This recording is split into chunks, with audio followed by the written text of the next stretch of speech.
Okay, this is my third attempt to send you a video. I'm having a lot of trouble because my computer is in the shop and I'm not sure if my phone can do what I need it to. It's a weird Motorola, so I'll try again.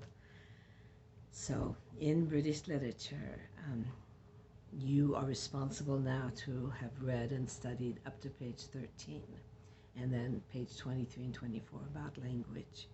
And I want to encourage you to always read footnotes in this book. They really help. And at the end of every selection, like on page 11 and page 19, there are going to be questions and literary terms and more information, which is really helpful. You need to read them, take notes on things that you don't already know. And I will not be giving you assignments over this unless I very specifically tell you.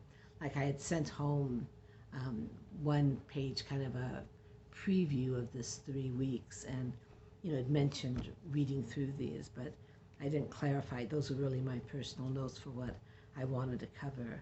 So don't worry about answering questions unless I will tell you. And I will say on this page, do number this one and turn it in by next Tuesday. I'll make it real specific.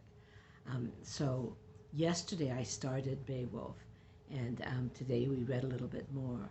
So you need to spend some time on page 12 especially. It represents quite a few pages in the actual poem. We're just reading part of it, of course. It's a very long poem. And from the introduction, I want you to understand that the poem combines both pagan and Christian influences.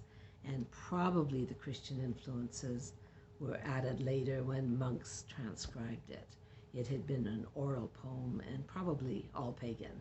Possibly one of the tellers of the story was a Christianized West Saxon, but it's more likely that the monks added some stuff to get some moral lessons out of it. So you need to know that, and you need to know what an epic poem is. Epic poem is a definition you'll have several times. So epic poems have to be over a long period of time, have to have some kind of historical significance, unless they're like Middle Earth and some imaginary world. They include some kind of struggle between good and evil. They include supernatural elements, monsters or angels or something supernatural. And, there's always some sort of truth they're bringing. Very long. Some of them are whole books. So Beowulf is the most important and the most ancient of all of the English epic poems.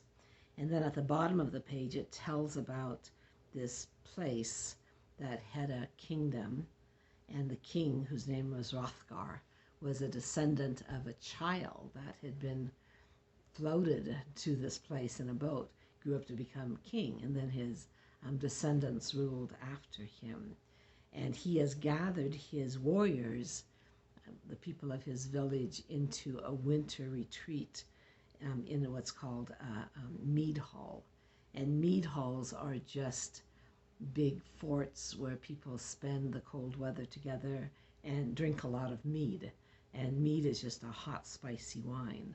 So it gives the background. And then today we began the poem, which is on page 13. And while you read it, I want you to notice a lot of alliteration. Like it starts with, in the darkness dwelt a demon sprite.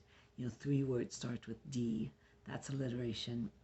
And then it talks about this monster whose heart is filled with jealousy, and compares him to Cain, who was the son of Adam and Eve that murdered his brother. And Cain was exiled because of the murder. He was marked. That's where we get the phrase, the mark of Cain. And you weren't supposed to fellowship with him. You were supposed to leave him out. And it says this monster is like that. His name is Grendel. So we're going to go through a few little sections of the poem. It talks a lot about what a hero is and ideals about masculinity, and also, spiritual conflicts, the great war between good and evil. So as long as you have taken notes of the first 8 pages, 23 and 24, you have watched the 4 mini teachings on Beowulf, and then you've read up to page 13. you should be pretty much caught up with us. And then sometime in early September, if you're not coming back full time, or at least 3 days a week with us, then you will need to make an appointment to come in and take tests. Today I gave the students the test over the first 8 pages and the language section. And some of the tests will have to be done on campus. Some of them will be open book and take home. So just be studying, reading, taking notes, and preparing yourself. And then I will send an email to your parents and find out when they'd like to bring you in. I don't think I'll require it for the progress report grade, but by the time we finish 6 weeks, I think every class will have at least something you need to do on campus. And I don't mind coming over on weekends or Monday and Friday, and so you have a room to yourself, or your parents can even come. So we'll send you some information about that soon. Okay, I'm going to try to post this one. Thank you.